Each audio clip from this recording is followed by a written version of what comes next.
Pues les agradezco mucho que estemos todas y todos en esta aula virtual para concluir, pues, nuestro diplomado en democracia participativa y deliberativa. Hoy quisiera, si me lo permiten, plantear la sesión de la siguiente manera. Una buena parte de la sesión dedicarla a, pues, el tema que nos convoca el día de hoy, que es el tema de otras consultas, donde veremos básicamente consulta a las personas que viven con discapacidad y las personas adultas mayores. Y en las reflexiones y comentarios finales que ustedes quieran hacer, si quieren incluir alguna reflexión, algún comentario que tenga que ver con una apreciación general del diplomado, sugerencias, quejas, comentarios, pues la verdad es que los voy a agradecer mucho porque nos permitiría retroalimentarlo para siguientes ediciones. Siempre le hacemos ajustes, ¿no? Y en buena medida estos ajustes surgen de los comentarios que ustedes nos hacen. Entonces, si alguien quiere por ahí, al final, insisto, hacer alguna reflexión de este tipo, pues adelante, ¿no? Bueno, dicho esto, quisiera comentar que, desde luego, tenemos que hacer una distinción entre aquellos grupos sociales respecto de los cuales hay un derecho a la consulta y aquellos otros respecto de los cuales, no estando clara el derecho a la consulta, no estando, digamos, legislado, sin embargo, es una buena práctica realizarlo. O sea, dicho de otra manera, la consulta es en algunos casos obligatoria y en otros, yo no diría optativa, sino la palabra que utilizaría es recomendable, ¿no? Recomendable. Entre los grupos que tienen derecho a la consulta, pues están los pueblos y comunidades indígenas, que ustedes ya vieron, las personas adultas mayores, las personas que viven con discapacidad, las personas que se encuentran dentro del espectro autista.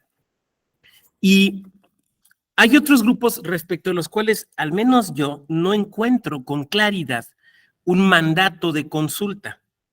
Pero igual y ahorita me levanta la mano Alondra o Raúl y me dicen, no, ¿cómo no, doctor? Mira, aquí está, este es el tratado. Y yo, muchas gracias, no lo traía en el radar.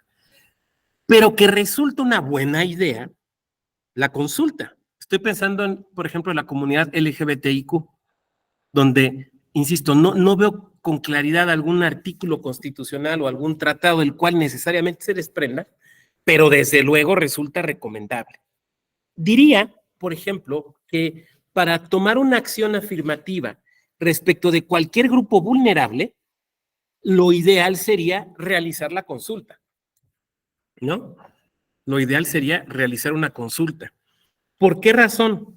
Porque es la única manera de poder tener parámetros, de poder construir parámetros adecuados a partir de escuchar a las personas que van a ser las destinatarias de la medida. Porque de otra manera, lo que puede suceder es que la acción afirmativa, tenga efectos negativos. Voy a poner un ejemplo y por favor, no vayan a pensar, está hablando de tal OPLE, sí, está hablando de tal elección. No, es una reflexión general. En algunas de las elecciones locales pasadas, digamos de los últimos dos tandas de elecciones locales, lo que observamos fue que algunos institutos electorales locales, buscando avanzar en esto de la representatividad de grupos vulnerables, decidieron acciones afirmativas, vamos a llamarle así, acumuladas o conjuntas, ¿no? Y entonces decían, a ver, en los ayuntamientos tienes que postular al menos 2 candidaturas a regidurías que pertenezcan a alguno de estos grupos vulnerables. Y ponían comunidad LGBTIQ, personas adultas mayores, jóvenes y migrantes, por poner un ejemplo, ¿no? Ponían 4. Entonces, cada partido tenía que elegir dentro de esas, pues, ¿a cuál? La medida no parece mala, ¿no? Porque lo que busca es potenciar, desde luego, la presencia en órganos políticos de personas que pertenecen a grupos vulnerables. Ahora, el tema es, ¿pero cuál fue el efecto? Porque a lo mejor el efecto fue que logramos una buena representación de jóvenes, pero no hubo representación de adultos mayores. o viceversa, o una buena representación de estos grupos, pero cero representatividad de la comunidad LGBTIQ. Alguien de aquí me dirá, oiga, doctor, pero pues es que la neta, o sea, lo dice usted porque está ahí en un salón de clases, pero a ver, véngase a verlo en la realidad. No, claro que lo veo desde la realidad. Desde luego, sé que tenemos una complejidad con la interseccionalidad cuando tomamos acciones afirmativas, pero repito lo que he dicho muchas veces, nadie nos dijo que esto fuera fácil. O sea, hay que encontrarle la manera. Y una forma, permítame decirlo así, de encontrarle la manera, es justamente construir las acciones afirmativas con los grupos respecto de los cuales la misma acción está pensada. Entonces, claro, hay que acercarnos con estos grupos, hay que construir las acciones afirmativas con estos grupos. Dicho de otra manera, tengan o no tengan el derecho a la consulta, es una buena idea acercarnos a realizar la consulta. Eso es lo que quiero decir. Los casos que traigo con ustedes me parecen muy ilustrativos porque, primero, porque son grupos respecto a los cuales, insisto, hay derecho a la consulta. Segunda, porque son grupos que desde la perspectiva electoral nos importan mucho. Tercera, porque creo que los criterios judiciales que se han construido alrededor de ellos nos sirven como pautas para saber cómo debemos desarrollar una adecuada consulta respecto de otros grupos con los cuales lo vayamos a hacer, ¿no? Entonces, por eso me parece que puede ser, digamos, ejemplificativo el abordar estos grupos. Esa es la razón por la cual los he escogido. Y vamos a seguir el método que ustedes ya conocen de mis clases, si me lo permiten, hacer una exposición y después pasaríamos a la etapa de preguntas, reflexiones, comentarios, refutaciones, y es ahí donde pues estaré muy atento como siempre, pero en particular hoy, para pues tomar nota de las recomendaciones, consejos, observaciones que nos quieran hacer respecto del diploma. Bueno, vamos a empezar con la presentación. A ver. Aquí está.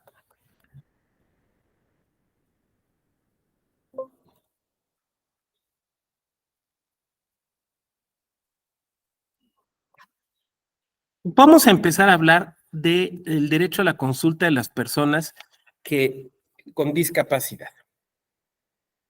Fíjense que hace ya algunos años, en mi vida de consejero electoral, una de mis últimas actividades, probablemente la última que impulsé, fue una capacitación en materia de derechos de personas con discapacidad.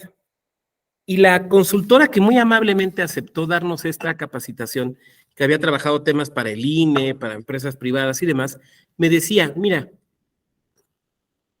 es más correcto, o bueno, es mejor decir personas que viven con discapacidad, porque lo que ella me explicaba, me decía, es que la discapacidad no nos define, ¿no? O sea, no solamente somos personas discapacitadas, sino además somos madres, somos contadores, somos profesoras, somos músicos, somos aficionadas al básquetbol, o sea, lo cual es cierto. En nuestra vida somos muchas cosas, somos muchas personas, jugamos distintos roles.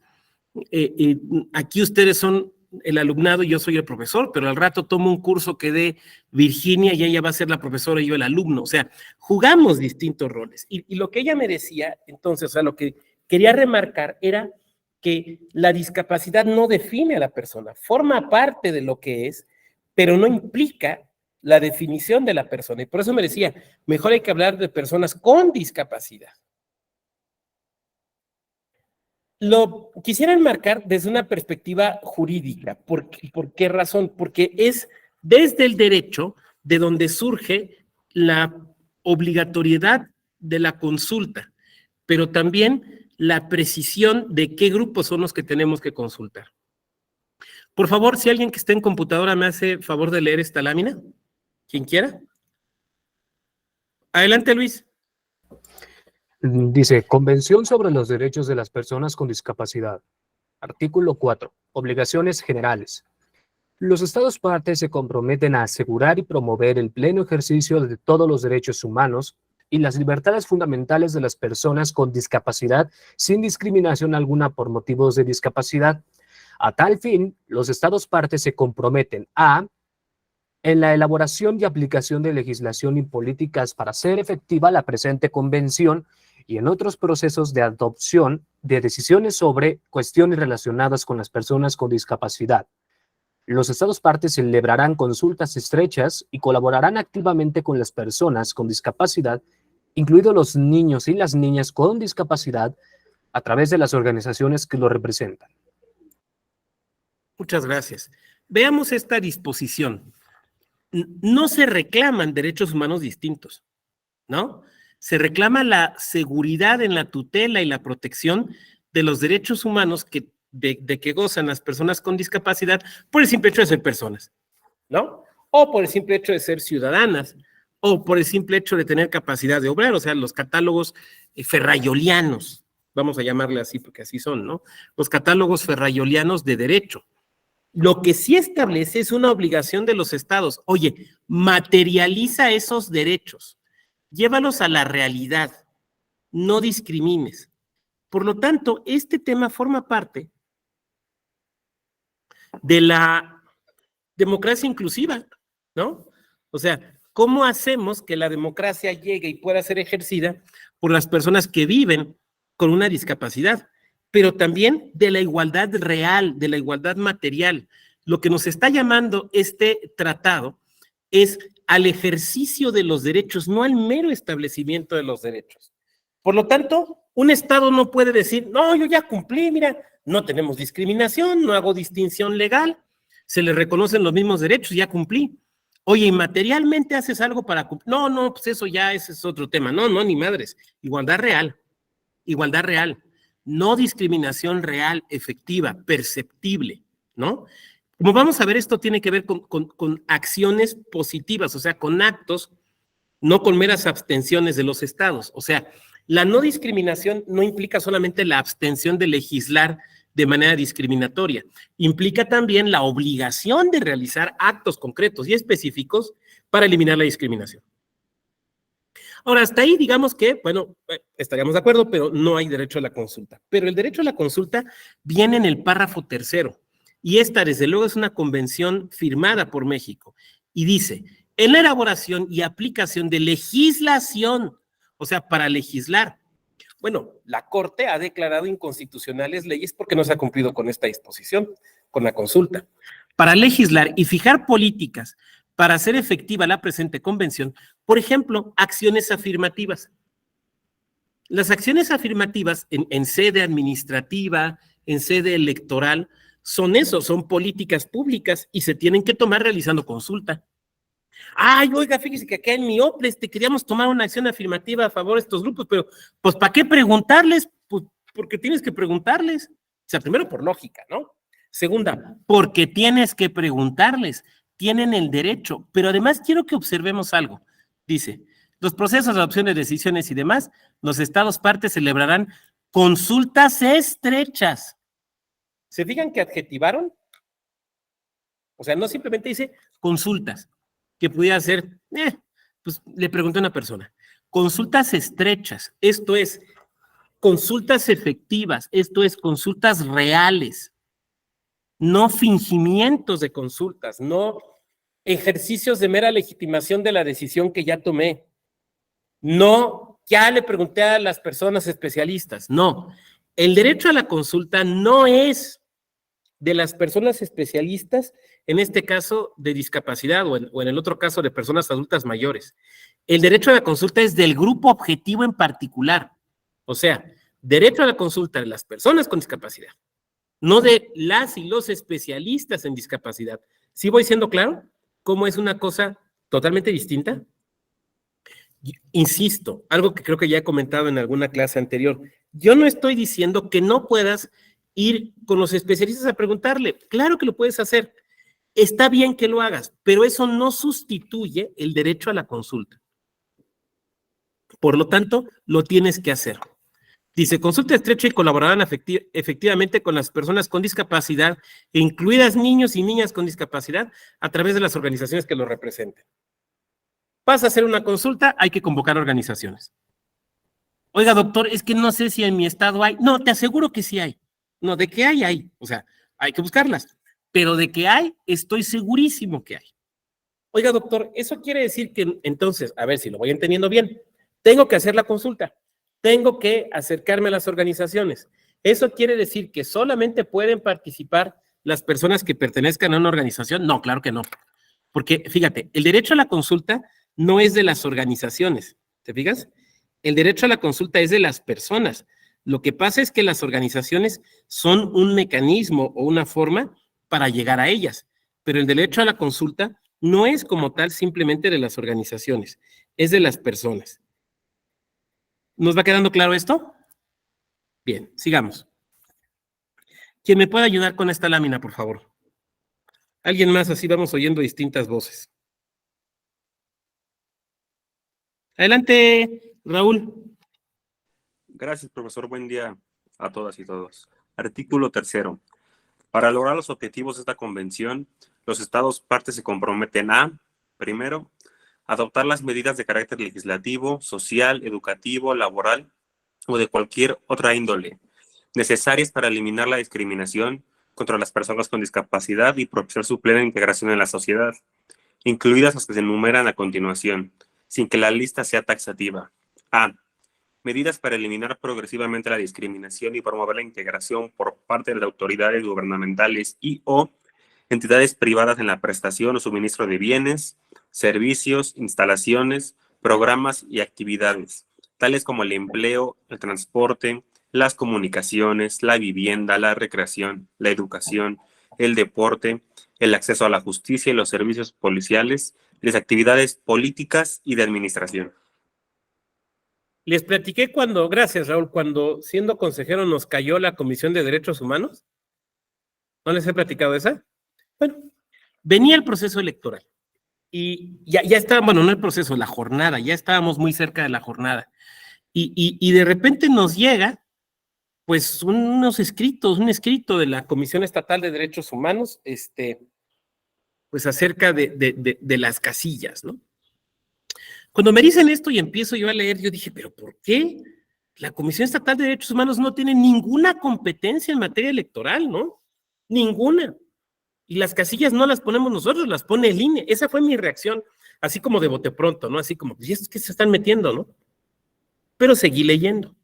Y entonces me doy cuenta que todo se originaba de una queja, no sé si incluso si jurídicamente era queja, porque como que no le dieron tratamiento de queja, digamos, de un escrito presentado por una asociación de personas con discapacidad motriz, que lo que les interesaba era ver qué medidas se estaban tomando en las casillas para que pudieran acceder a ellas.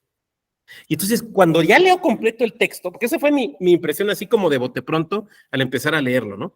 Cuando leo completo el texto dije, pues aquí tienen un punto, porque, a ver, no nos hemos pasado la vida defendiendo que el derecho a votar es un derecho político electoral, por lo tanto un derecho humano. O sea, ahí hay un derecho humano. No las personas que viven con discapacidad tienen derecho a votar. Y entonces me quedé pensando, claro, ¿qué estamos haciendo? ¿Qué estamos haciendo? El INE ya toma ciertas medidas sobre este tema. Por ejemplo, buscar que se coloquen las casillas en lugares donde haya posibilidad de acceso, por ejemplo, rampas. Porque ustedes, a ver, es que imagínense ciudades como Jalapa, como Guanajuato, como Zacatecas, o sea, ciudades que están en medio de montañas y que de repente, para llegar a la casilla hay que subir 40 escalones, ¿no? Pues hay que reubicar la casilla, o sea, oiga, pero eso antes no nos preocupaba, pues antes no, pero ahora sí nos preocupa y qué bueno que nos preocupe ahora. O por ejemplo, ¿se han fijado que el INE ya no tiene módulos en primeros o segundos pisos? Si se acuerdan, antes tenía, ya no. ¿Por qué? Porque es un tema de accesibilidad, ¿no? Y cuando decimos un tema de accesibilidad, estamos haciendo un tema de derechos humanos, de que las personas que viven con algún tipo de discapacidad puedan acceder al lugar. Aquí entonces se establece otra obligación internacional para el Estado mexicano a fin de efectivamente, o sea, esto es en la realidad, no meramente en la declaración jurídica, integrar a las personas que viven con algún tipo de discapacidad, integrarlas a las distintas actividades. Y fíjense cómo expresamente en la última línea lo dice, actividades políticas. Lo cual nos obliga, por ejemplo, en tanto órganos electorales, nos obliga, por ejemplo, en las actividades de educación cívica, nos obliga, por ejemplo, en las elecciones de democracia representativa, pero también en las elecciones de democracia participativa, pero también en la integración de órganos electorales, temporales o permanentes, claro, pero también en las medidas que tengamos que tomar para asegurar, y no uso la palabra al ahí se va o al viento, sino conscientemente, para asegurar la llegada de personas con estas situaciones, que viven con estas situaciones, a los órganos representativos. Bueno, ahora, ¿qué es discapacidad?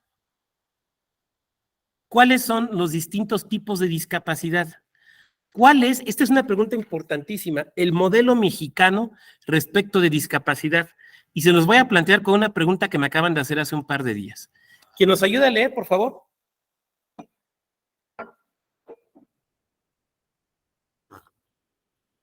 Adelante, quien quiera.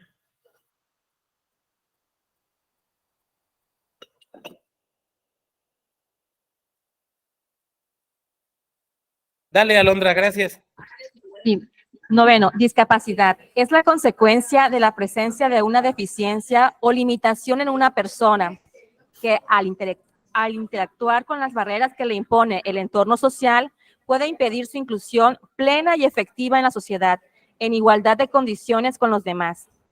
Gracias. Tenemos entonces varias definiciones a atender. Quiero que observemos la definición general de discapacidad, que tiene dos elementos. Dice, discapacidad es la consecuencia de la presencia de una deficiencia o limitación en una persona.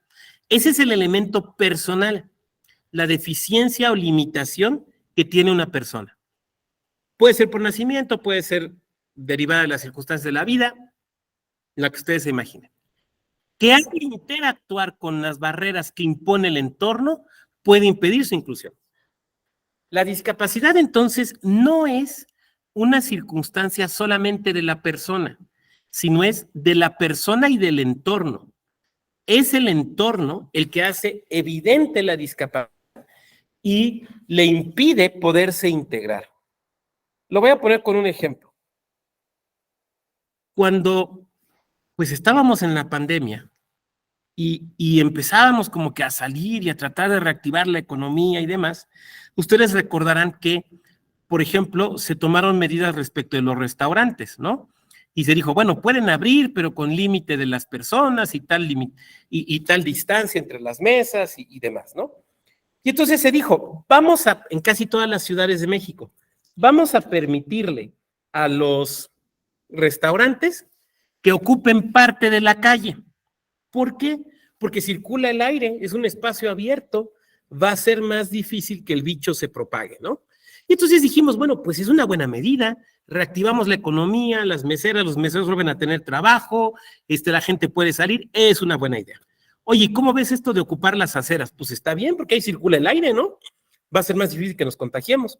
Órale, y entonces los restaurantes, se acordarán ustedes que en muchas ciudades se aposentaron afuera, ¿no? ¿Y alguien pensó en las personas con discapacidad visual o motriz? Que lo que pasa es que al poner estos lugares afuera les impides la circulación. ¿Por qué? Pues porque tenías que pasar caminando así como pegadito, ¿no? Para no estorbar en la mesa, ¿no? Oiga, ¿y si llevo muletas? Oiga, ¿y si uso bastón y me complica el paso? Oiga, ¿y si llevo silla de ruedas? ¿No? Oiga, ¿y si voy con un perro guía? Bueno, ahí, por ejemplo, podemos observar cómo una medida que podía parecer buena, racional, adecuada y pertinente, resulta que lo que termina por hacer, es evidenciar justamente este problema y mostrarnos cómo a la circunstancia personal, que sería la discapacidad, se suma una circunstancia social que impide la adecuada participación de la persona, ¿no? Discapacidad física. O sea, vamos a ver los tipos de discapacidad. Es la secuela de una malformación que deriva de una afectación en el sistema neuromuscular dando como resultado alteraciones en el control del movimiento y la postura, que al interactuar con las barreras que le impone el entorno, pueda impedir su inclusión plena o efectiva en la sociedad e igualdad en las condiciones de los demás. Vamos a poner un ejemplo. Las personas con Parkinson, que en muchas ocasiones se manifiesta, por ejemplo, con temblores incontrolados. ¿Se han puesto a pensar cómo votan? A ver, porque al momento que llegas a la casilla y te dan las boletas, te metes a la mampara para marcar, entonces agarras el plumón y marcas. Pero cuando tienes temblores incontrolables, lo más probable es que marques mal la boleta y tu voto se anule, y entonces tu derecho de participación política, ¿te vas fijando? Ahí, por ejemplo, el Instituto de la Ciudad de México tenía un artefacto bastante interesante. Yo no sé si lo sigan teniendo, pero yo lo conocí y me parecía muy interesante. Era un sello que se entintaba, un sello de una X, y que iba a una cinta elástica. Ese servía, por ejemplo, para las personas que no tenían manos o que tenían este tipo de temblores, se les podía ajustar aquí, y entonces lo que hacían era esto, sellar donde querían votar. Y uno dice, es una buena medida. Ahora, a lo mejor alguien de aquí me levanta la mano, oiga, pero no hay cierto riesgo de que, pues nada más una persona lo usó y entonces ya sabe cuál es el sentido del voto. Puede ser, o sea, puede ser, pero lo que estoy tratando de decir es, detectaron un problema y buscaron una solución, ¿no? Eso es lo que quiero decir. Bueno, claro, es un tema de discapacidad motriz, de discapacidad física, entre muchos otros que pueda haber. Discapacidad sensorial, deficiencia estructural o funcional de los órganos de la visión, audición, tacto, olfato y gusto, así como las estructuras y funciones asociadas a cada uno de ellos, y que al interactuar con las barreras, toda la discapacidad tiene que ver con eso, con interactuar con las barreras sociales, pueden impedir, desde luego, la inclusión. Bueno, ahí hemos hecho cosas en lo electoral, ¿no?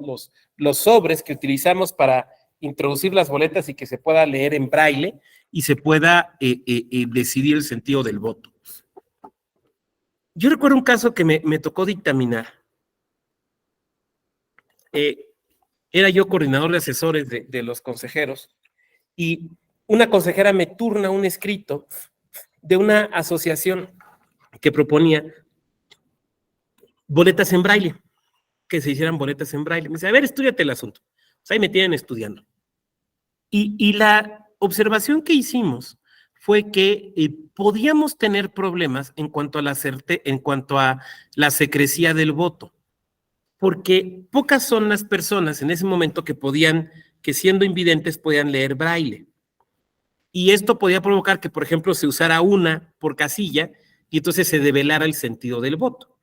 Y nos decantamos por considerar mejor solución el sobre que ustedes saben que se utiliza en la actualidad. ¿Por qué? Porque ese sobre lo que hace es que metes una boleta ordinaria, la metes, tiene unas ventanitas y abajo está en braille las opciones políticas que se identifican con la ventanita y se marca. Se saca la boleta del sobre, se entrega el sobre, la boleta se dobla y se guarda y no se sabe quién la utilizó. O sea, en tanto boleta es exactamente igual que cualquier otra. Entonces se tutela el derecho a votar, pero a la vez se tutela la secrecía. Pero en todo caso, desde luego, me parece que era un planteamiento interesante. Bien, esta, discapacidad mental, adelante, quien quiera leer.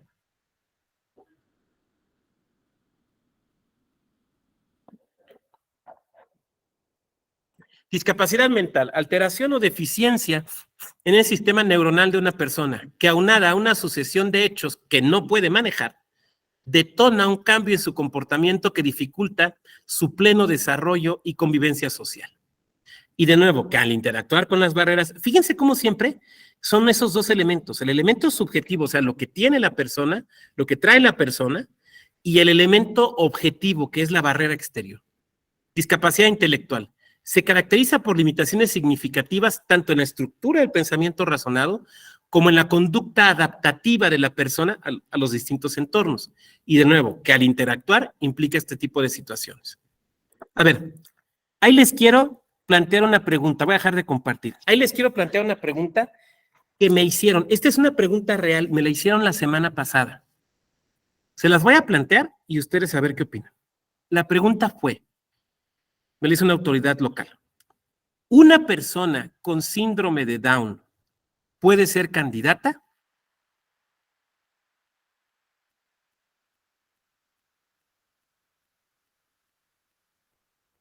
Una persona con síndrome de Down puede ser candidata. Adelante, Víctor Hugo.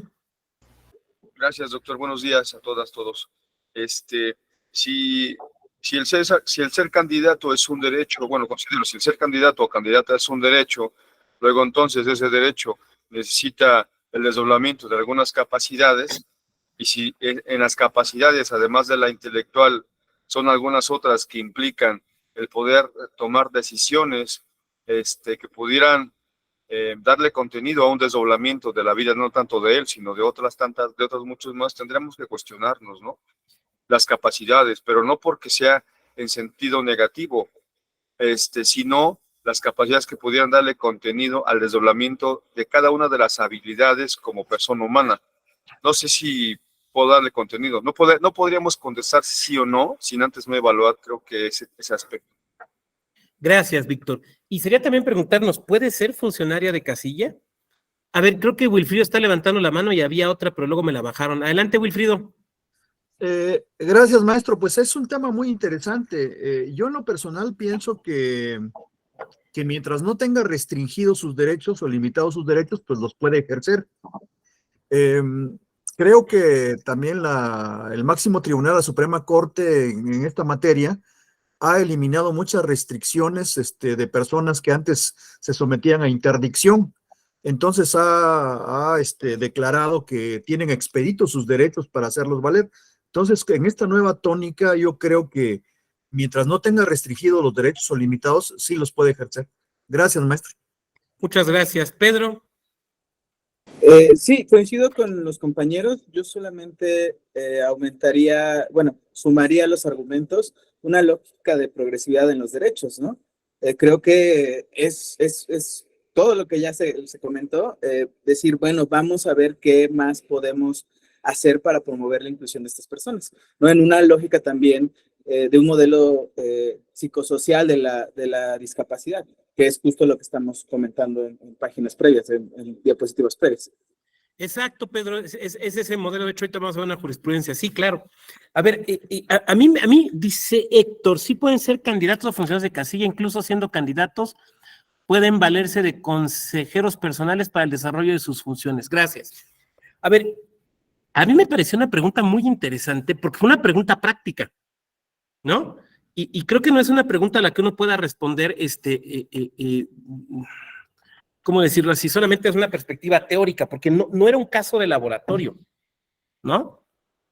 Y mi respuesta fue la siguiente, a ver ustedes qué les pasa, ya les escuchara, a ver qué les parece mi respuesta. En tanto no hay una declaración de incapacidad, claro que puede. Ahora, la siguiente pregunta sería, ¿esa declaración de incapacidad se podría obtener de la justicia electoral? No. Yo creo que no. O sea, el supuesto es el siguiente. La persona se registra y los del partido de enfrente impugnan el registro porque dicen, no tiene las capacidades. ¿Le tocará al Tribunal Electoral decidir esto? Yo no recuerdo que nos haya presentado un asunto así, entonces voy a decir mi respuesta, que igual y mañana llega una sentencia y la tumba, pero esa es mi respuesta hoy. Yo creo que el Tribunal Electoral no puede hacerlo, porque el Tribunal Electoral no puede evaluar esto, eso es competencia de un juzgado de lo familiar. Y además en un modelo que es al que hace referencia Jesús, donde ahora las discapacidades no se declaran tan fácilmente, ni se declaran con un sentido absolutamente general. Entonces, por lo tanto, mientras no haya una sentencia que diga que esa persona tiene suspendidos sus derechos, se le deben de tutelar, punto, se acabó. O sea, no hay para dónde, se le tienen que tutelar. Y me hizo recordar una circunstancia interesante del Reino Unido. En el Parlamento británico han existido dos parlamentarios con parálisis cerebral. Claro, yo sé que es distinta la parálisis cerebral y el síndrome de Down, entiendo que es distinto. Solo estoy equiparando. O sea, dos personas que compitieron en las internas de sus partidos, que ganaron, que fueron a las elecciones constitucionales, que ganaron y que llegaron al Parlamento británico, punto, se acabó. Ahora, probablemente, fíjense qué interesante, probablemente atendiendo a las manifestaciones de esta parálisis cerebral, tuvieron que hacer adaptaciones en el Parlamento británico para que pudieran llegar y desempeñar el encargo, ¿no? Porque es lo que estamos viendo. O sea, la discapacidad es la circunstancia personal, pero también el aspecto objetivo y analizable. Entonces, por ejemplo, una persona con parálisis cerebral puede integrar una mesa electiva de casilla, yo no vería por qué no. O integrar un órgano electoral, pues sí. Pues sí. Oiga, pero es que va a necesitar ciertas adaptaciones, ayudas, sí. ¿Cuál es el problema? Ese es el tema. O sea, el tema actual es que es el enfoque que tenemos que tener claro. Y no sé si lo estoy sabiendo transmitir. El enfoque no es cómo le hacemos para que no participen. El enfoque es cómo le hacemos para que participen. ¿Qué acciones tenemos que tomar para que participen? Para respetarles la consulta, para que participen democráticamente. Ese es el enfoque. Entonces, bueno, voy a regresar sobre esto no había mayor comentario, voy a regresar a la presentación. Y decía yo, bueno, hemos tomado algunas medidas, ¿no? En lo electoral, la mascarilla braille, el cancel modular electoral, que se puede adaptar, ¿no? Cuando las personas van en silla de ruedas, el clip sujetaboletas también para que puedan, la gente que tiene problemas de movimiento lo pueda tener, el sello con X que he comentado aquí. Recordemos que, por ejemplo, en la recientemente declarada inconstitucional reforma electoral, se hablaba de esto. ¿Se acuerdan que se estableció una disposición muy interesante para permitir el voto desde casa a las personas, decía la ley, que tuvieran una discapacidad permanente diagnosticada? Alguien me decía que el término diagnosticado no era exacto, pero bueno, o sea, así decía la ley. Esa era una cosa positiva, ¿no? Oiga, pero ¿cómo se iba a implementar? Pues la propia ley decía, bueno, tendrá el INE que garantizarle a los partidos la participación y demás, y a lo mejor tendría que ser como en Ecuador, ¿no? Y en otras partes del mundo, o sea, estas casillas electorales volantes, donde se registran en este listado nominal y van recogiendo los votos en las casas de estas personas, van y recogen los votos y los acompañan representantes de partido, y ya está. No le veo mayor problema. Incluso yo creo que esa propuesta, siendo muy positiva, se quedaba corta, porque ¿saben qué? Creo que también deberían dejarse votar así a las personas cuidadoras, que muchas veces se les complica ir a votar porque están cuidando al pariente que tiene este tipo de situación. Ahora alguien de aquí me va a decir, sí, doctor, pero mire, esa reforma ya la declararon inconstitucional, ya ni se acuerde usted de ella, ¿ya para qué? Y yo diré, acuérdense que ya dijeron que pasadas las elecciones van a volver a presentar reforma electoral. Es muy posible que revivan esta o una muy similar. Entonces, yo no la dejaría ahí olvidada, ¿no? Yo creo que hay que tener todavía, como dicen, un ojo al gato y el otro al garabato. El embudo en las urnas y las etiquetas braille, el acceso preferente a votación, la inscripción en el listado, ya también lo hemos comentado. Ahora, nuestra Suprema Corte se ha enfrentado a algunos de estos asuntos, sobre todo en acciones de inconstitucionalidad, pero ¿saben qué? Quiero ver primero quiero ver primero el criterio del nuevo, déjenme presentarles primero el criterio que tiene ahora la Corte del nuevo modelo acerca del tratamiento de la discapacidad, porque es muy distinto a aquel con el que se venía trabajando. Pero déjenme leerla a mí porque sí está muy, muy chiquita la letra, pero pues ¿quién soy yo para mostrar una jurisprudencia? Estado de interdicción, los artículos 23 y 450, fracción segunda del Código Civil para el Distrito Federal, son constitucionales siempre y cuando se interpreten a la luz del modelo social de discapacidad. El actual modelo, el nuevo, el moderno, el vigente modelo de discapacidad en México se llama así, modelo social de discapacidad. Vamos a ver de qué se trata. A juicio de esta primera sala de la Suprema Corte, es posible realizar una interpretación conforme, qué interesante, ¿no?, a la Constitución y a la Convención sobre los Derechos de las Personas con Discapacidad, de la institución del estado de interdicción en el Distrito Federal, a efecto de que la misma se conciba a partir del modelo social y en específico a partir del modelo de asistencia en la toma de decisiones. Esa es la esencia de este modelo. Por una parte, el Códex Civil para el Distrito Federal consagra el denominado modelo de sustitución en la toma de decisiones. Ese era el modelo anterior. A ver, es que hay dos modelos acerca de la discapacidad. El modelo anterior, el viejito, que es sustitución de la toma de decisiones, que es la persona con discapacidad no decide, decido yo que soy su representante, la declaramos incapaz y yo decido. Ese es el modelo de sustitución en la toma de decisiones, que es el modelo clásico, antiguo. El modelo actual es el modelo social de discapacidad. Aquí sigue. mientras que la Convención sobre los Derechos de las Personas con Discapacidad contiene el esquema conocido como asistencia en la toma de decisiones. No es lo mismo yo decido por ti a yo te acompaño, te ayudo, te apoyo en la decisión. Mismo que tiene como fundamento el modelo social de discapacidad. Sin embargo, dicha interpretación conforme es posible, pues las disposiciones contenidas en el Códex Civil válidamente pueden armonizarse con los valores contenidos en la Convención sobre los Derechos de las Personas con Discapacidad, sin que ello implique un ejercicio exacerbado de la interpretación, pues si bien la institución del estado de interdicción en el DF fue concebida bajo un modelo de discapacidad que ya ha sido superado, modelo médico o rehabilitador, ello no constituye un obstáculo infranqueable para que sus disposiciones se adecúen a los nuevos esquemas contenidos en tratados internacionales, de los cuales nuestro país es parte. Estimar lo contrario implicaría caer en el absurdo de que instituciones jurídicas concebidas bajo ciertos valores no puedan ser interpretadas bajo nuevos paradigmas. Eso se podría decir del matrimonio, ¿no?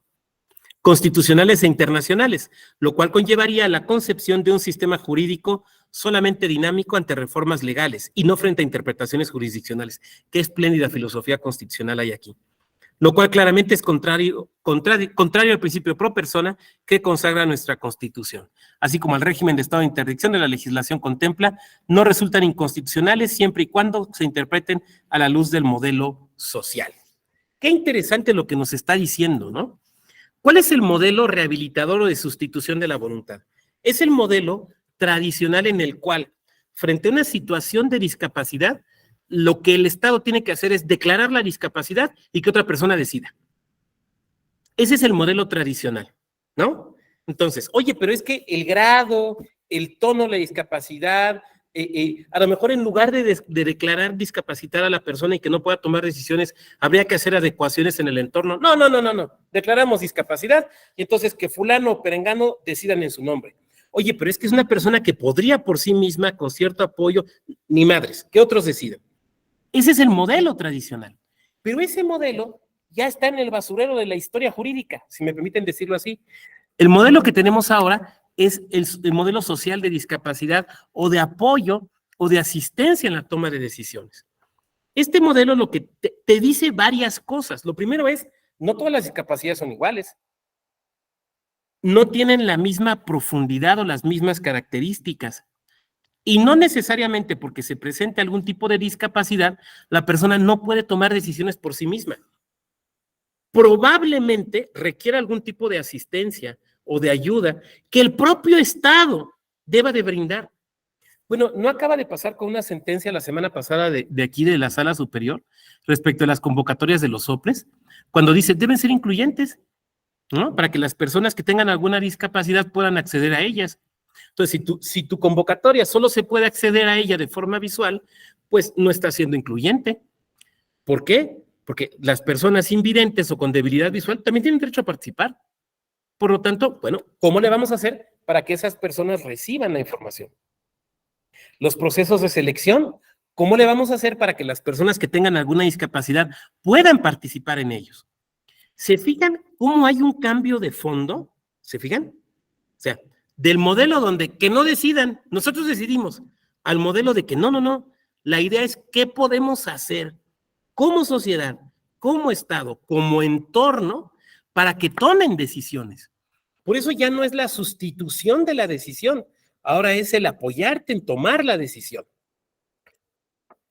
Yo creo, salvo mejor comentario de ustedes, que justamente es hacia donde debe apuntar, miren, ahí va una ardilla, una democracia realmente inclusiva. Si es que vi para arriba y vi pasar a la ardilla, aquí hay muchas ardillas. Y luego son ardillas chilangas, ¿no? O sea, vas, por ejemplo, a Chapultepec y se te acerca la ardilla y dame comida, ¿qué traes? Dame comida. Te cantan un tiro, ¿no? Pues ya sabes, les das comida. Ahora sí que te dicen, ya se la sabe mi gente, ¿no? Ya te la sabes, ya les das comida. Son buenas las ardillas. Entonces, pero, perdón, me distraje. Entonces, bueno, la idea justamente es esa. ¿Cómo apoyamos en la toma de decisión? No cómo sustituimos. ¿Cómo integramos? O sea, la pregunta es, ¿cómo integramos? La pregunta no es, ¿cómo segregamos? Que era la pregunta que se daba antes. Miren, es impresionante cuando uno lee estudios que se hacen acerca de, por ejemplo, cómo era el tratamiento de la discapacidad en otros siglos o a inicios de este siglo, y uno se encuentra con situaciones donde se consideraban discapacitadas y se internaban a personas que manifestaban algún tipo de conducta y se apartaba un poco de lo normado. Y siempre, o sea, la regla era cómo excluyo, ¿no? O sea, el pensamiento era ese, cómo excluyo. Ahora el pensamiento es cómo incluyo. Pero fíjense hasta dónde hemos llegado ahora. ¿Cómo incluyo? Incluso para tomarte en cuenta. ¿Cómo incluyo para realizar consultas? ¿Cómo incluyo para escucharte? O sea, hace 20 o 30 años es ¿cómo le hago para excluirte? Ahora es, te tengo que escuchar y te tengo que garantizar derechos. Lo cual a mí me parece maravilloso. Pero bueno, por eso me gusta esta clase, porque pues habla uno de cosas, pues por lo menos que a mí me parece que son realmente interesantes y relevantes. Ahora sí, vamos a regresarnos aquí. Ay, se me perdió el cursor. Ok. Vamos a hablar de las acciones de inconstitucionalidad. Adelante, quien quiera empezar a leernos esta, que es muy interesante, es una de Nuevo León. Adelante. Esta sí se ve, no está tan chiquito. Acción de inconstitucionalidad 68, diagonal 2018. Por tanto, considero que como contenido mínimo del derecho de la consulta para las personas con discapacidad debe al menos cumplir con los siguientes requisitos.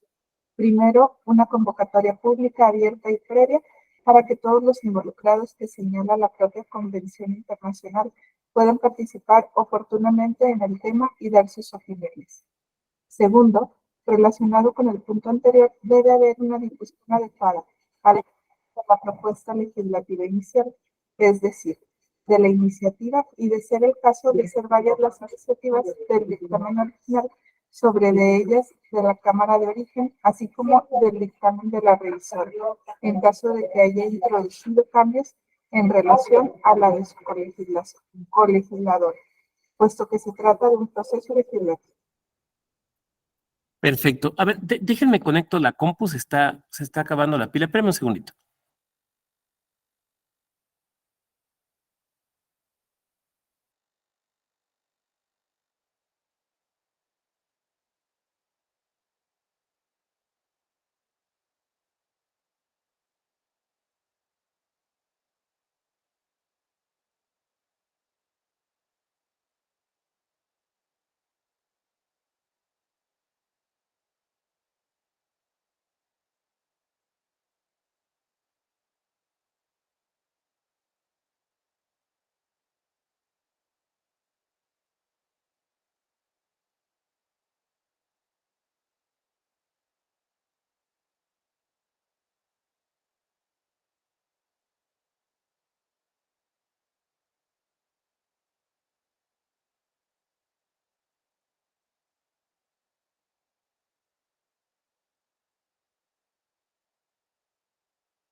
Gracias. A ver, este es un voto particular que a mí me resulta muy útil porque lo que desarrolla es, digamos, cómo se tiene que realizar la consulta. Por eso y creo que se expone de manera muy didáctica, que termina por servirnos, si me permiten decirlo así, como una especie de checklist. Entonces dice, a ver, ¿cuál es el asunto? Es una ley que impacta en personas con discapacidad, no se hizo la consulta, se declara inconstitucional. Ese es el contexto, es una ley de Nuevo León. Bueno, todo eso, digamos, está relativamente sencillo, ¿no? O sea, porque a ver, se demanda la acción de inconstitucionalidad, lo pidió la Comisión de Derechos Humanos. A ver, legislatura, ¿hiciste la consulta? No, bueno, es que el asesor me dijo, es que vi un estudio. A ver, ¿pero hiciste consulta? No, no hice. Bueno, inconstitucional. O sea, jurídicamente no tiene mayor problema, eso es lo que quiero decir, ¿no? Pero lo que se hace en este voto es decir, a ver, pero vamos a decirles cómo hacer la consulta para que sea válida, ¿no? O sea, porque seguramente lo van a intentar de nuevo, Bueno, pues que hagan bien la consulta, ¿no? Y dice, a ver, primero, convocatoria pública, abierta y previa, para que todos los involucrados puedan participar. A ver, este es un temazo. Déjenme, voy a dejar de compartir porque quiero verlos a la cara. A ver, ¿por qué es un temazo? Porque lo que te está diciendo es, a ver, si ustedes me dicen, oiga, ¿pero qué quiere decir pública, abierta y previa? O sea, ¿pública cómo? ¿Cuántos días cómo? Yo te diré, a ver, es que no hay una respuesta única. Depende del grupo al que estás convocando. Por ejemplo, convocatoria a personas con discapacidad motriz. Seguramente la convocatoria puede ser distinta a la convocatoria de personas con debilidad visual o invidentes, ¿no? O a la convocatoria a consulta para personas con problemas auditivos. Claro. Entonces, lo público y lo abierto depende del público al que vas destinado. Eso es importantísimo. Aquí me voy a brincar. Miren, les voy a presentar otros datos. Ay, ojón. ¿Quién más dice otros datos? Bueno, tengo otros datos, pero son sobre cuestiones de personas adultas mayores. Miren, quiero presentarles algo. Aquí está. Hay una asociación que es la Asociación Mexicana de Internet, que hace estudios cada año sobre el uso del Internet. Acaba de salir el del 2023, pero esta parte no la he estudiado todavía, entonces les voy a presentar, el de 2022. Pero fíjense, es México 2022, o sea, son datos realmente muy recientes. Y este dato que les voy a presentar, estoy casi seguro que no cambió. Fíjense, miren.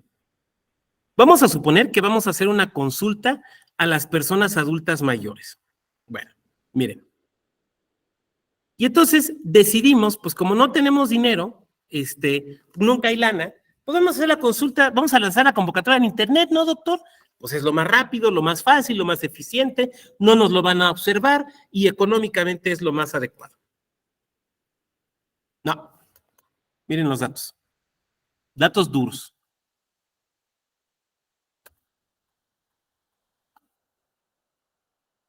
A 2022, insisto, son datos que habría que ver los de 2023, pero no cambiaron mucho. Por ejemplo, en cuanto a millones de internautas, eso sí me acuerdo, 2023 está prácticamente igual.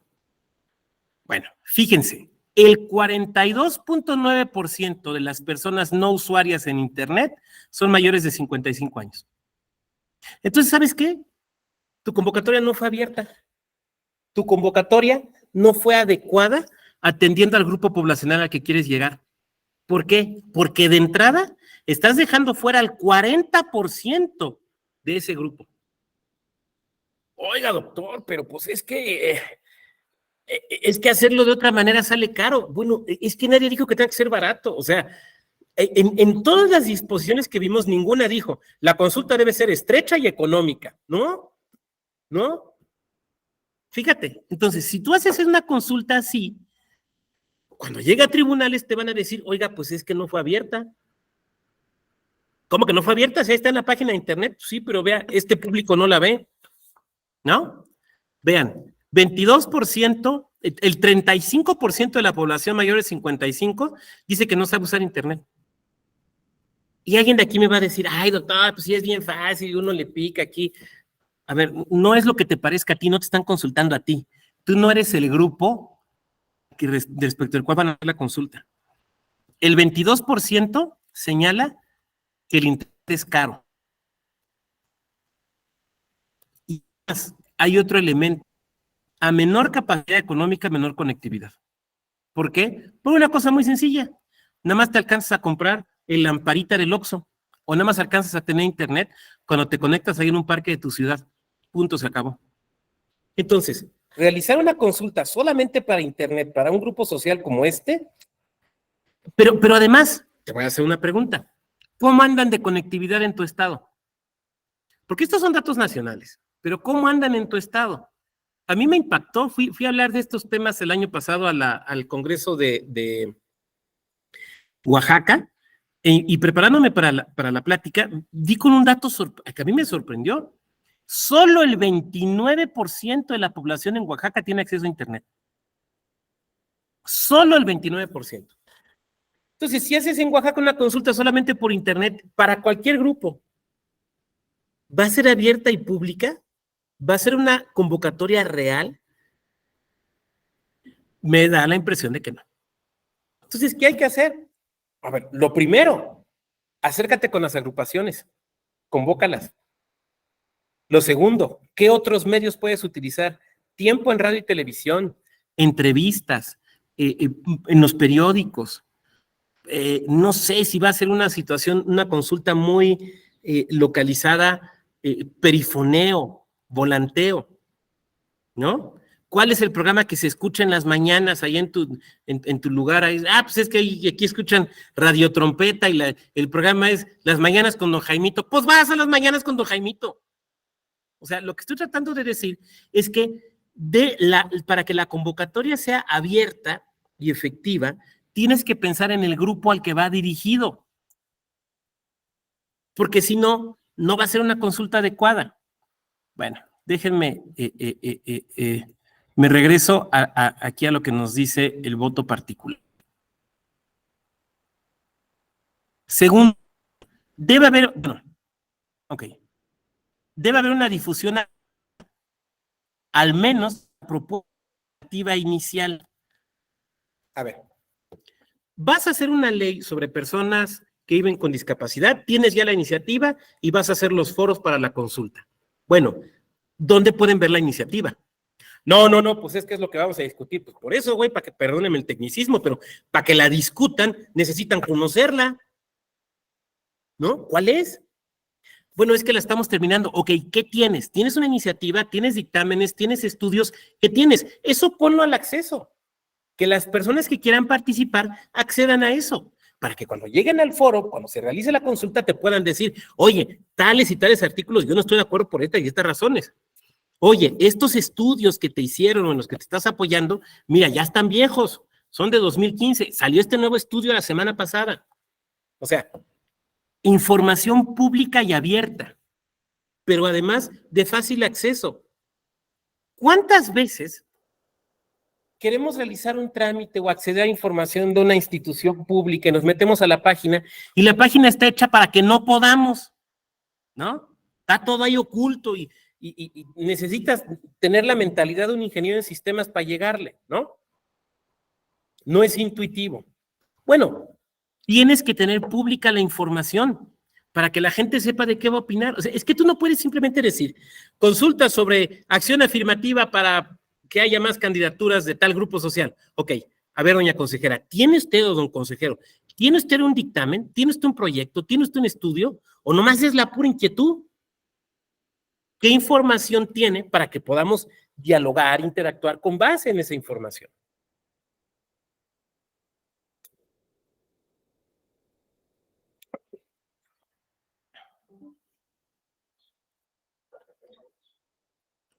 Bien, ¿quién me ayuda a leer esta?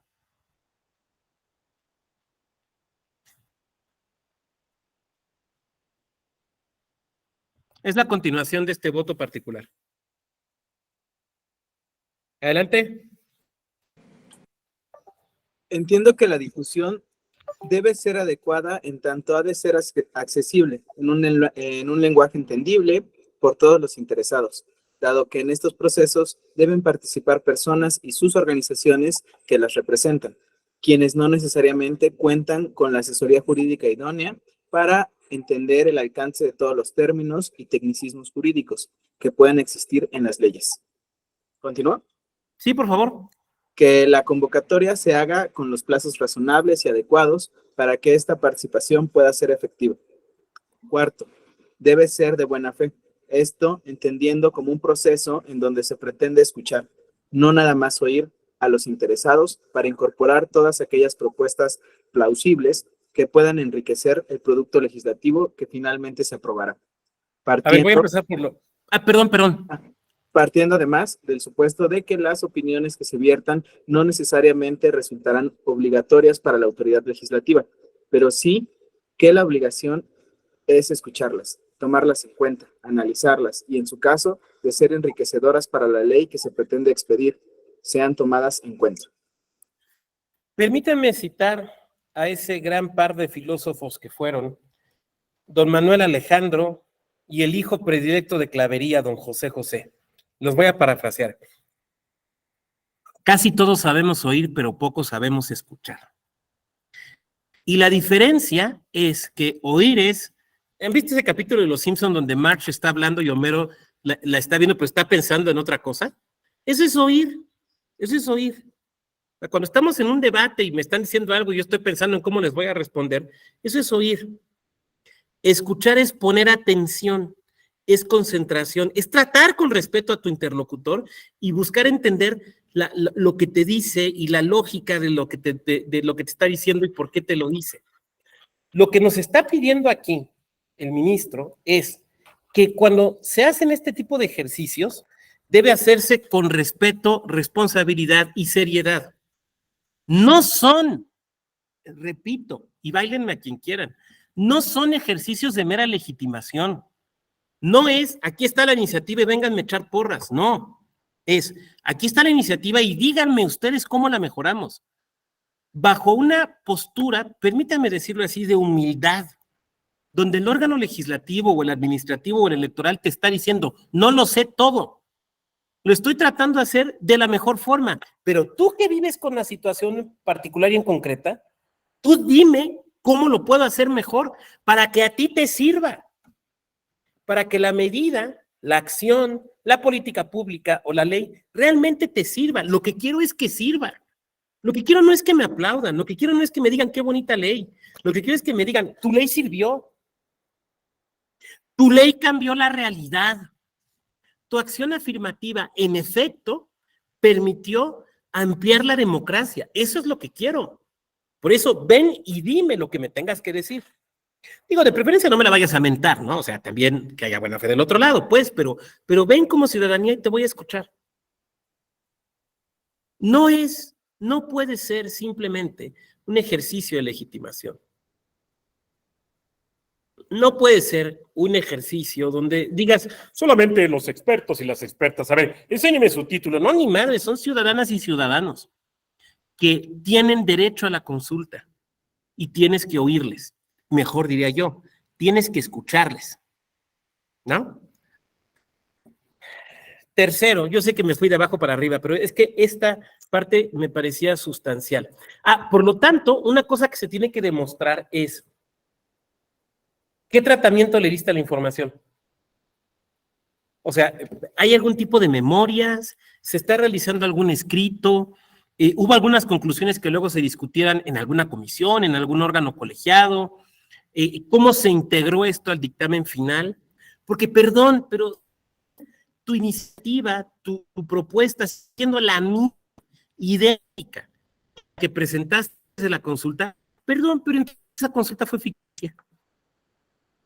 Puede ser, a ver, Hércules como con Dworkin, ¿no? O sea, no puede, que era absolutamente perfecta, no puede ser. No puede ser que no tenía necesidad de algún matiz, no puede ser. Porque entonces lo que hiciste, no, perdón, pero no fue una consulta, fue un mero ejercicio de legitimación. Que la convocatoria se haga con los plazos razonables y adecuados para que la participación sea efectiva. A ver, no podríamos convocar hoy para que el foro sea mañana. No, pues no digan que no los convoqué, sí los convoqué. Oiga, pero con un día de anticipación, bueno, pues es que la ley no me dice con cuánto tiempo. Y es cierto, no hay una ley que nos diga cómo hacer la consulta, por eso este voto es importante, porque este voto sí te dice cómo hacerla, o sea, los pasos a seguir. Hazla con tiempo. A ver, la ciudadanía común y corriente no se dedica todos los días a estar en foros. Entonces, a lo mejor quien quiere participar trabaja desde su casa, a lo mejor quien quiere participar tiene un viaje programado, a lo mejor quien quiere participar tiene un trabajo que no le permiten tan fácilmente salir, a lo mejor quien quiere participar tiene un negocio que debe de atender, a lo mejor quien quiere participar esos días le toca dar clase, entonces tendrá que pedir permiso. O sea, tienes que hacerlo con tiempo para que la gente pueda prever su agenda personal. Tan respetable, la agenda de cualquier persona es tan respetable como la agenda del Papa, ¿no? O del presidente de la República.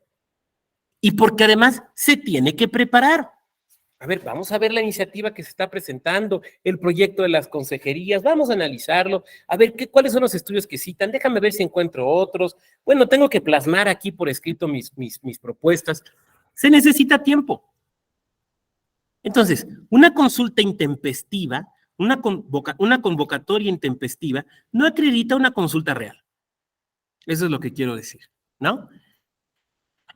Esto de que la difusión de la convocatoria, pero empecé de abajo para arriba, pero quise empezar por lo sustancial. Que la convocatoria deba ser accesible quiere decir un lenguaje entendible. Ay, a ver, es que... ¿Han visto estas convocatorias ilegibles? O sea, le dicen al área jurídica, hazme una convocatoria para tal cosa. Entonces, jurídico hace, pues, una convocatoria jurídica, ¿no? Y citan tratados, convenciones, disposiciones, y las transcriben, y queda una cosa gigantesca, ¿no? 2 hojas oficio. Eso sí, jurídicamente a prueba de balas, ¿no? Y redactada en lenguaje jurídico. Y entonces les decimos a las compañeras y compañeros del área de comunicación social, a ver, súbete esto a la página. Entonces lo que hacen es que toman la imagen y le ponen algo de fondo, ¿no? Una foto, el logo del instituto, lo que sea, y la suben. Y ahí está. Entonces uno ve convocatoria para la consulta de la población tal. Ok, te metes a verla y te abre un pantallazo de una imagen en PDF que no se alcanza a leer, porque está llena de letras, ¿no? Entonces le tratas de agrandar y conforme le vas agrandando se distorsiona y no se puede leer. ¿Cuántas veces nos ha pasado eso? Yo estoy seguro que no soy el único al que le ha pasado eso. Es inentendible. O bueno, sí es legible, pero está en leguleyo. Está en idioma jurídico. Y me van a decir, ay, doctor, pues ¿a poco? No, que usted, doctor, que no le va a entender, pero es que no está dirigida a mí. Y no tiene mecanismos de accesibilidad. Por ejemplo, no hay opción de escucharla. Perdón, pero entonces no es una convocatoria correcta. No es una convocatoria correcta.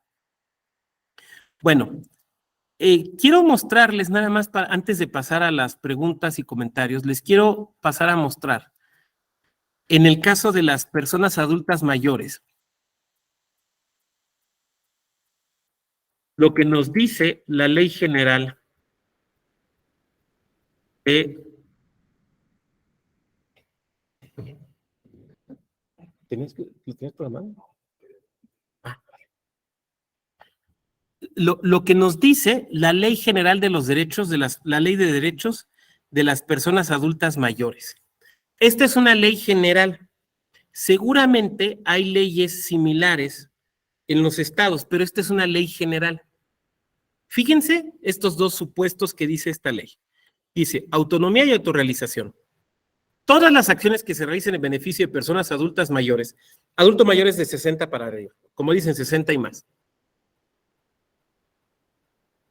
orientadas a fortalecer su independencia, su capacidad de decisión, su desarrollo personal y comunitario. Y 2, participación. La inserción de las personas adultas mayores en todos los ámbitos de la vida pública, en los ámbitos de su interés, o sea, los temas que les afecten, serán consultados y tomados en cuenta. Asimismo, casi es reiterativo, se promoverá su presencia e intervención. Ya está, tienen derecho a la consulta.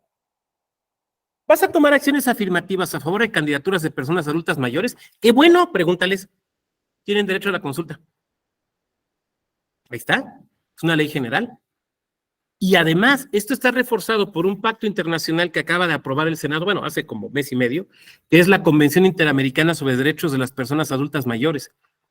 Tienen derecho a la consulta. Ahora, aquí pasa una cosa muy peculiar.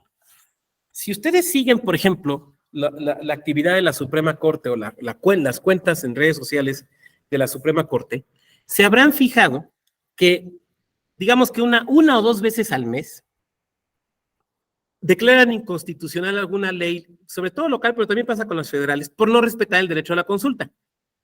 ¿Se han fijado? Casi siempre es por no respetar el derecho a la consulta de los pueblos y comunidades indígenas, que fue también un problema de la ley electoral. Pero en otras ocasiones también por no respetar el derecho a la consulta de personas que viven con discapacidad, como el caso de Nuevo León que planteé. Pero curiosamente, no se ha declarado inconstitucional ninguna ley por no respetar el derecho a la consulta de las personas adultas mayores. Ahí sí no. Yo no he encontrado, y cuando he preguntado en la corte me han comentado que pues ellos tampoco tienen el dato, lo cual se me hace curioso. Yo creo que tiene que ver, pero esta es una hipótesis que podría o no confirmarse. Yo creo que tiene que ver con que no se ha litigado, no se ha demandado la inconstitucionalidad de alguna ley por no respetar el derecho a la consulta de las personas mayores. Pero del que no se haya dado, no se desprende que se vaya a presentar en el futuro. O sea, en cualquier momento puede suceder, ¿no? Que en alguna ley, por ejemplo, la ley electoral, la reforma, no contemplaba acciones afirmativas a favor de personas adultas mayores, ni las consultaron. Pudo haber sido un argumento. Entonces, en un futuro, a mí no me extrañaría que de repente nos llegue un caso donde la Corte declara inconstitucional una ley porque no se respetó el derecho a la consulta de las personas adultas mayores. Bueno, yo quisiera dejar mi peroración de hoy hasta esta parte para pasar a las reflexiones, los comentarios que ustedes quieran hacer. Sí quisiera comentar lo siguiente. A ver, de lo que hablamos hoy fue del derecho a la consulta. Por eso no me clavé en el tema de acciones afirmativas, el tema, las cuestiones de interseccionalidad y demás. De eso hablé ayer en otro espacio, ¿no? Hoy no me toca hablar de eso en este, pero yo podría decir que en lo electoral sí observo una gran preocupación del INE y de los soples por tomar medidas relevantes a favor de algunos de estos grupos y por lo tanto de ejecutar consultas. Qué bueno que sea así. Y lo que diría es, hay que tomar en cuenta estos criterios, no porque sean míos, porque no son míos, ojalá se hubieran ocurrido a mí, pero no son míos, para realizar adecuadamente estas consultas. Garantizar que sí participen las personas convocadas, garantizar que la convocatoria sea efectiva en tanto que llegue al grupo que se quiere consultar. Y yo añadiría otro elemento, pero este sí no sale del voto particular, este es ahora sí que de mi ronco pecho, e igual ustedes me dicen, doctor, está usted equivocado y lo observaré. Pero yo creo que una cuestión que tenemos que tener cuidado en las consultas es el adecuado equilibrio. ¿A qué me refiero? A garantizar la participación de mujeres en un contexto de paridad. Porque, por ejemplo, la discapacidad está cruzada por la interseccionalidad. No es lo mismo ser hombre discapacitado que ser mujer discapacitada. No es lo mismo ser hombre indígena que mujer indígena. Entonces, debemos garantizar y observar en las consultas la adecuada participación de las mujeres. Garantizar que haya mujeres participando. Esto, insisto, no lo dice el voto particular, esto lo estoy diciendo yo, y no puedo invocar en beneficio de lo que estoy diciendo ninguna autoridad superior, como sería la Corte, sino simplemente mi criterio y mi interpretación que hago del mandato de paridad de la Corte, de la Constitución, pero creo que ese sería un elemento también a considerar.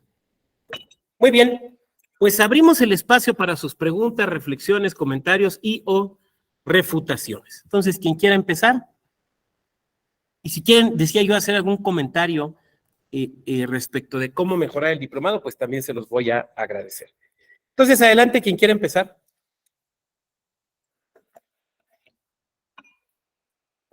Adelante, Alondra, te escuchamos. Sí, doctor. En el tema, la verdad que hoy, reflexionando con usted sobre los puntos esenciales sobre el tema de hoy, creo que podemos destacar muchísimas cosas importantes. Entre ellas, lo que usted comentaba acertadamente sobre consultar verdaderamente al grupo al que se vaya a atender, porque muchas veces caemos en simulaciones o simplemente no se destaca al grupo esencial, sino hacemos, como bien decía usted, vamos a especialistas, vamos a conocedores de la materia, pero no vamos en verdad al grupo que está afectando cualquier omisión o tomar en cuenta a esas personas. Y también considero muy importante la logística que debe de realizarse, tanto valorar los elementos que se vayan a aportar para una verdadera difusión, como decía usted, bueno, en el periódico, que sea de mayor circulación, en los medios locales. No sé, siento que hay muchas partes que debemos de trabajar o implementar, porque simplemente se puede destacar que hay una difusión, pero igual no llega a todas las personas a quienes debería de estar destinada. Y como totalmente de acuerdo con usted sobre la información pública o abierta, porque de eso se trata, aportar y modificar, y trabajar un poco más en esa información pública abierta, para que podamos llegar con esas iniciativas, con esas propuestas, dictámenes o acuerdos que se puedan dar en razón de atender pues a estos grupos que muchas veces son ignorados, desafortunadamente. y de esta forma garantizar un verdadero acceso y no caer en la exclusión. Al igual estoy muy de acuerdo con usted sobre ese verdadero diálogo de sustento. Yo creo que considero importante el poder entrar a un debate, el de conocer, ampliar, pero ser sencillos para atender las aportaciones, no creo ser soberbios. Por el contrario, mejorar las propuestas y enriquecerlas. Yo creo que todas las voces o grupos pueden enriquecer cualquier aportación que puedan dar y puede ser tomado en cuenta y así poder satisfacer esas necesidades o esas omisiones. Y totalmente de acuerdo con la buena fe que debe de existir, porque muchas veces en donde se pretende escuchar, hacemos como que escuchamos, pero no atendemos o no analizamos las propuestas que nos están exponiendo en su momento. Y sobre todo, reconocerlas y trabajar con esos elementos que nos están proporcionando. Y muy importantes son esos plazos razonables, el de no poner de un día para otro esas agendas en la materia. Yo considero importante el de ver una logística en programar los plazos necesarios para dar un trámite en arreglo, en coordinación del movimiento, en la difusión, en verdad en las instalaciones, en llegar al acceso a las personas y sobre todo a tener ese acceso abierto. Yo estoy totalmente de acuerdo con usted y también destacar la importancia de analizar particularidades, es decir, como usted nos señalaba en este momento, análisis de mujeres indígenas. En efecto, no podemos valorar todo de una forma general, tenemos que atender las necesidades y particularidades de cada asunto, porque es verdad, la realidad que tenemos en estos momentos es de que no hay paridad o no hay equidad. Entonces, bueno, pues son mis puntos de análisis, agradeciendo de antemano la oportunidad de expresarme. Muchas gracias. Muchas gracias, Alondra. Se ve que es un tema en el que has reflexionado y profundizado. Hay varias cosas ahí muy interesantes. Por ejemplo, ¿cómo va a ser la participación? O sea, vamos a hacer foros y entonces se van a grabar, por ejemplo, y vamos a partir de ahí a hacer una relatoría. Se va a hacer no mediante foros como tal, sino con la remisión de las propuestas. ¿Cómo va a ser esta remisión? Por ejemplo, va a ser en Google Forms, ¿no? Que es muy fácil usar el Google Forms y demás. Bueno, también depende de tu público, porque hasta donde yo recuerdo Google Forms no presenta opciones, por ejemplo, para personas con discapacidad visual, ¿no? Entonces, claro, o sea, la clave aquí es pensar que tú tienes que adaptar la consulta a la realidad de las personas a consultar, no ellas a la realidad institucional. Creo que es algo que tú lo ves con mucha claridad. Sí, desde luego va por ahí. Y este sentido de humildad que comentas, estoy totalmente de acuerdo. O sea, es asumir que quien está proponiendo la medida lo hace de buena fe, estudiado el tema, consultado con personas expertas, buscando tomar la mejor decisión, pero que a veces la racionalidad colectiva es mejor que la racionalidad individual. Ahora, desde luego, eso no quiere decir que todas las propuestas se acepten, simplemente quiere decir que pues se van a escuchar y se van a evaluar y se va a enriquecer. Yo me acuerdo en un foro donde me tocó participar, una consulta, donde me tocó participar como articulando las propuestas, revisando las propuestas, o sea, haciendo la memoria, pues es lo que quiero decir. Era sobre una reforma electoral. Y entonces, por ejemplo, había una propuesta que decía que se ponga en ley que para ser candidato a un cargo de elección popular se requiera 10 años de militancia en el partido. Entonces yo decía, bueno, pues esa es una propuesta inconstitucional. Entonces, no quiere decir que cualquier propuesta se lleve al documento final, pero la propuesta se leyó, la propuesta se discutió y había razones para o sea, se tomó con seriedad, es lo que quiero decir. Gracias, Alondra. Luis Fernando, adelante. Sí, me escucho bien.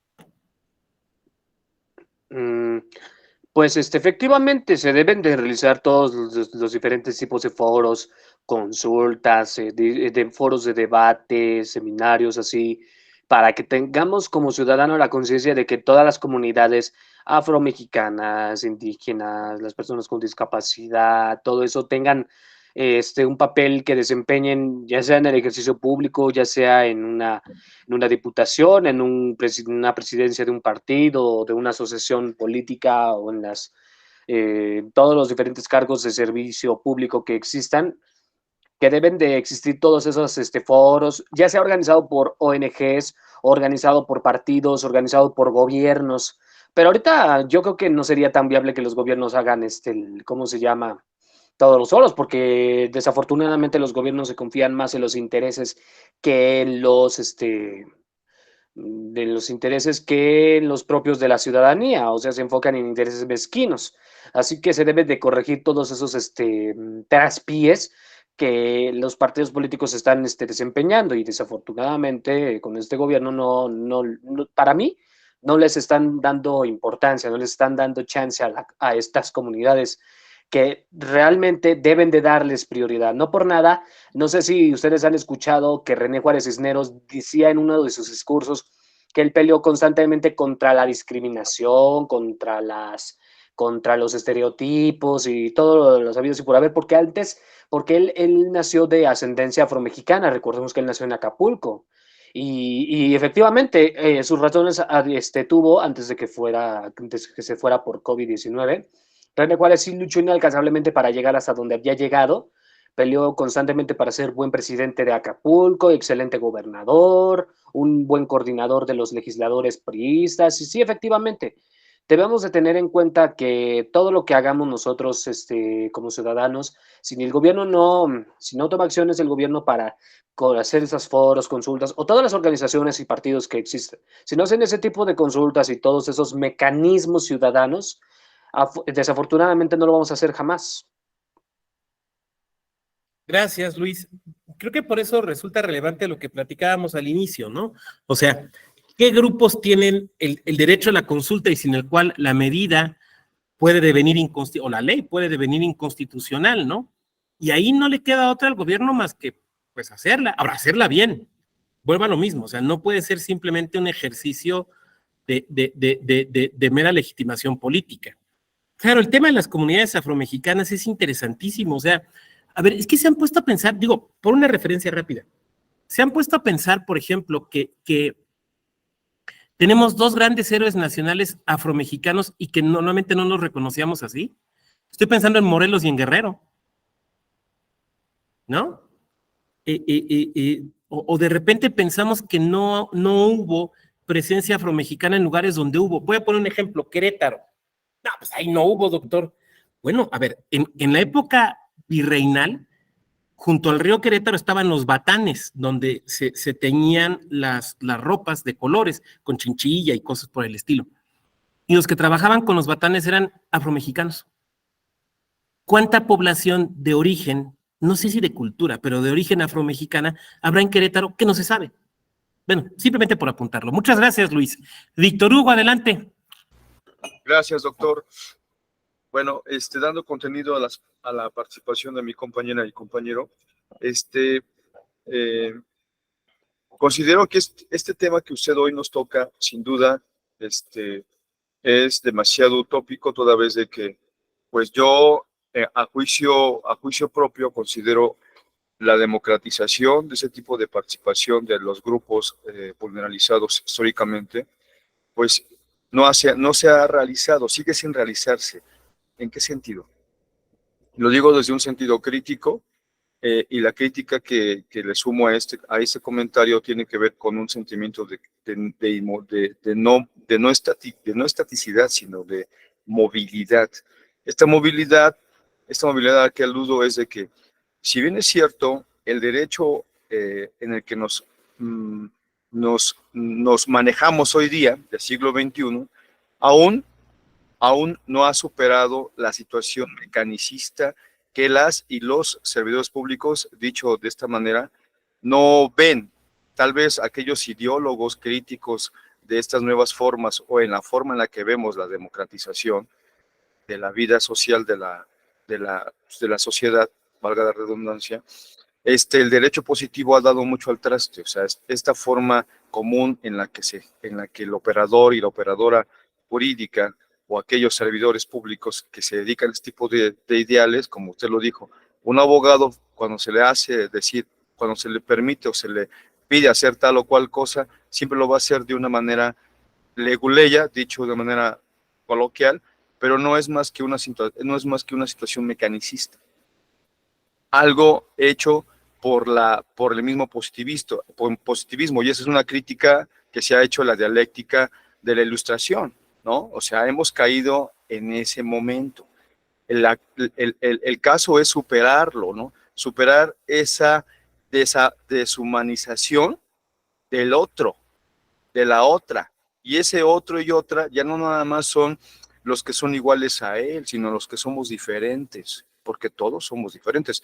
Si nos concebimos en ese sentido, entonces claro está que este mecanicismo al que estoy aludiendo, tendríamos que superarlo de manera transversal. Y esto no se hace únicamente mediante una crítica a modo. Tendríamos que ser profundos, claro, como se está proponiendo el diplomado. El diplomado es una puerta abierta a quienes hoy estamos en este lugar terminando esta realidad o esta vida académica de hoy. Ahora tenemos que convertirnos en multiplicadores de lo que hoy acabamos de recibir o hemos recibido durante todos estos últimos días, que para mí es muy valuable, es totalmente valuable, excelente cada una de las y los ponentes. Hoy no es la excepción, pero bueno, vamos más allá. Seamos un poquito de crítica, pero crítica sobre ese texto, sobre ese tema. Es cuanto, doctor, estoy muy agradecido con usted de haberme aceptado y bueno, estaré cumpliendo en tiempo y forma con la pregunta detonante que hay que contestar para la evaluación. Gracias. Muchas gracias, Víctor. Les ponía que no te estaba escuchando bien, te escuchaba como entrecortado, pero asumí, y creo que correctamente, que era el internet acá de la oficina, entonces por eso quité el video, pero te estaba poniendo atención. Bueno, gracias por lo que se refiere al diplomado, y sí, la verdad es que la calidad de mis compañeras y compañeros docentes acá en la Escuela Judicial, pues es inmejorable, ¿no? Por eso cuando hubo la oportunidad de venirme, pues dije, sí, claro, o sea, son de esas cosas que ni las piensas, ¿no? Te dicen, oye, ve uno la oportunidad y ya está uno en la puerta, ¿no?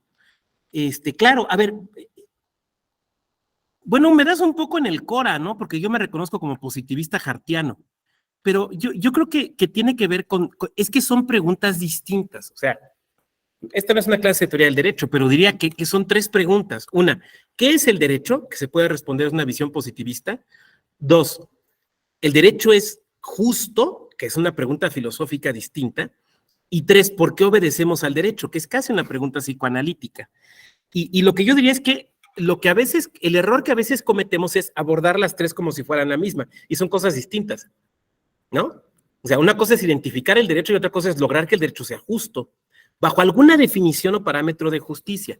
A mí me parece que ahí es donde entra esta idea de la democracia sustancial. O sea, ¿cómo hacemos que estas decisiones respecto de grupos sociales no sean simplemente derecho, o sea, la igualdad formal, sino que realmente que impacten en la realidad? Ese es el tema, que impacten en la realidad. Por eso una cuestión que a mí me inquieta un poco es, ok, cuando tomamos estas acciones afirmativas, ¿realmente están teniendo efectos positivos?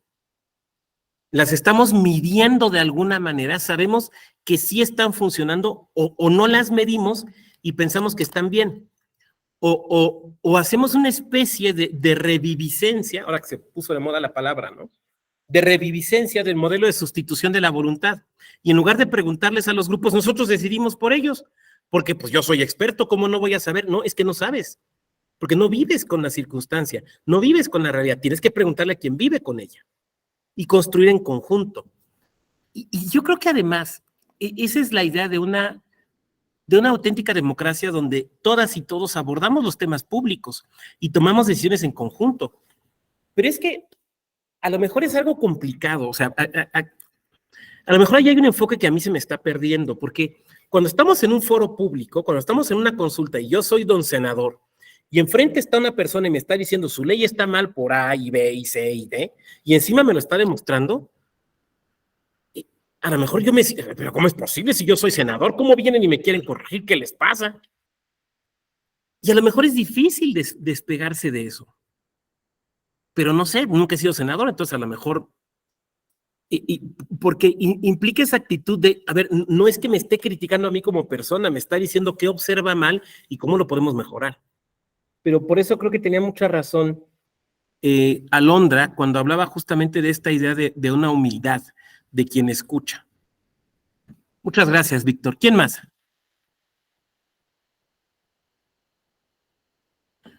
Bueno, si no hubiera ningún otro comentario, no me queda sino agradecer que hayan tomado esta opción académica de la Escuela Judicial Electoral. Ojalá les veamos en otras actividades. Recuerden que tenemos, pues voy a hacer el comercial, ¿no? Tenemos diplomados nuevos, un diplomado en Justicia Electoral Local que es nuevo, 2 diplomados prácticos en PES y en Justicia Electoral que también son nuevos. Pues siempre estamos tratando de presentar proyectos académicos novedosos, ¿no? Entonces, pues ahí quedan para su consideración y ojalá, pues volvamos a coincidir en alguna otra actividad académica de este tipo. Gabriela, ¿querías comentar algo? Perdón. Ah, no, nada más estaba saludando. Bueno, pues les agradezco mucho y que tengan ustedes muy buena tarde, muy buen día. Muchas gracias. Hasta luego. Gracias, doctor. Un gusto.